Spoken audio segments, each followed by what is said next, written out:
Viewers, welcome to voice of Telangana. ఘనంగా Seethayya foundation స్వచ్ఛంద సంస్థ 5వ వార్షికోత్సవం పంజాల శ్రావణ్ గౌడ్. సీతయ్య ఫౌండేషన్ ఎకరాన్నర భూమి మరియు 44 లక్షల వారి సొంత వ్యయంతో దివ్యాంగులకు మరియు చిన్నారులకు దాదాపు 37 మంది వృద్ధులకు ఆశ్రమం కల్పిస్తున్నారన్న సంగతి తెలిసిందే. 5వ వార్షికోత్సవ సందర్భంగా 67 మంది ట్రైబల్ పిల్లలను దత్తత తీసుకొని ఆశ్రమం కల్పించి వాళ్లకు వివిధ పాఠశాలల్లో వాళ్ళని చేర్పించి విద్యాబుద్ధులు అనేవి నేర్పిస్తున్నామని 5వ వార్షికోత్సవంలో తెలిపారు. ఈ సందర్భంగా ట్రైబల్ పిల్లల కోసం నిర్మించినటువంటి బిల్డింగ్లను ప్రముఖ సినీ రాజకీయ సెలబ్రిటీలతో ఓపెన్ చేయించడం జరిగింది. ఈ కార్యక్రమంలో సభ అధ్యక్షులుగా బ్లడ్ మోటివేటర్ మనోజ్ కుమార్ వ్యవహరించడం జరిగింది.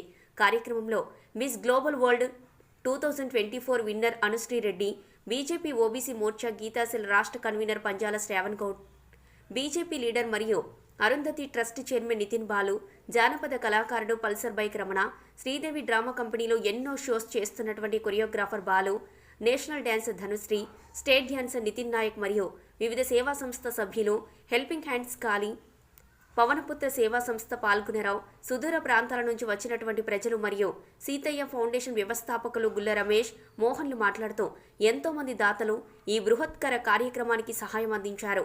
వారందరికీ నమస్సుమాంజలు తెలిపారు. వారితో పాటు సీతయ్య ఫౌండేషన్ సిబ్బంది తదితరులు పాల్గొన్నారు.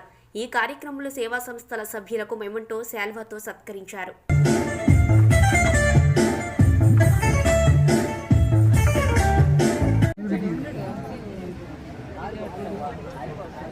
నమస్కారం అండి.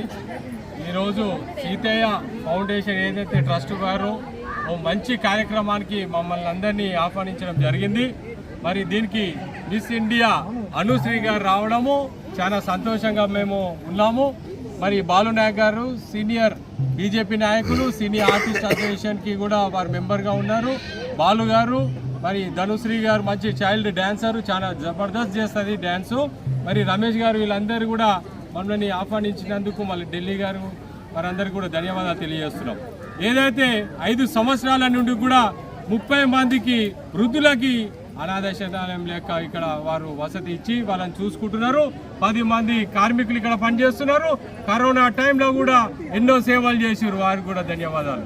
అది సరిపోకుండా మరి ఇప్పుడు వారు ఒక మంచి నిర్ణయం తీసుకోవడం జరిగింది. ఏంటంటే ఆ నిర్ణయం అంటే దాదాపు 69 మంది ట్రైబల్ పిల్లలని గవర్నమెంట్ స్కూల్ పక్కకే ఉన్నది, అక్కడికేని వాళ్ళని ఒక వ్యాన్ ఇప్పుడే ఓపెనింగ్ చేశాము మిస్ ఇండియా గారు మేమందరం కలిసి. ఆ వ్యాను అక్కడికేని పిల్లలను తీసుకొచ్చి ఇక్కడ వారు ఒక గృహం కట్టారు. రమేష్ గారు వారి బృందం అంతా ట్రస్ట్ ద్వారా ఆ గృహంలో వారిని ఉంచి వారికి భోజనాలు కానీ వసతి కానీ మంచి చెడ్డలు చూసుకొని మళ్ళీ పొద్దున్నే లేచి ఇక్కడి నుంచి మళ్ళీ వాళ్ళని తీసుకెళ్ళి గవర్నమెంట్ స్కూల్కి తీసుకెళ్తున్నారు. మరి దాదాపు 69 మంది అని అంటే అది మామూలు విషయం కాదు. వారికి అకామిడేషన్ కూడా ఇక్కడ ఇస్తున్నారంటే మామూలు విషయం కాదు. ఇది కూడా కాకుండా ఈ 8 ఎకరాల స్థలంలో దాదాపు ఎకరం 15 గుంటల స్థలం కూడా వారు ట్రస్ట్కి రాసియడం అని అంటే మామూలు విషయం కాదు. మరి మన రాష్ట్ర ముఖ్యమంత్రి ఏదైతే ఆంధ్రప్రదేశ్లో నారా చంద్రబాబు నాయుడు గారు ఉన్నారో, ఇవాళ రియల్ ఎస్టేట్ భూమి ఎక్కడికి వెళ్ళిపోయింది, అమరావతి రాజధాని అవుతున్నది. మరి సినీ నటుడు హీరో పవన్ కళ్యాణ్ గారు డిప్యూటీ సీఎం అయ్యాడు. ఎక్కడ చూసినా గజం జాగా కొనాలంటే ఎన్ని కోట్ల రూపాయలు అయినాయో మీ అందరికి కూడా తెలిసిన విషయమే. మరి అలాంటి సమయంలో ఎకరంన్నర స్థలాన్ని వారు డొనేట్ చేసిరంటే వారికి ధన్యవాదాలు తెలియజేస్తున్నాం. ఇది మామూలు విషయం కాదండి. మేము హైదరాబాద్లో ఉంటున్నాము. హైదరాబాద్లో ఉండే ఎంతో మంది ఆంధ్ర సోదరులు కానీ తెలంగాణ సోదరులు కానీ మన తెలంగాణలో కూడా రియల్ ఎస్టేట్ బాగానే పుంజుకుంటుంది. ఇక్కడ కూడా చంద్రబాబు నాయుడు గారు ముఖ్యమంత్రి గారు రావడంతో రియల్ ఎస్టేట్ కూడా పుంజుకుంటుంది. అంటే ఎంతో భవిష్యత్తు రాబోయే రోజులలో ఉండదు. మరి పవన్ కళ్యాణ్ గారు కూడా మేము కలుస్తాము.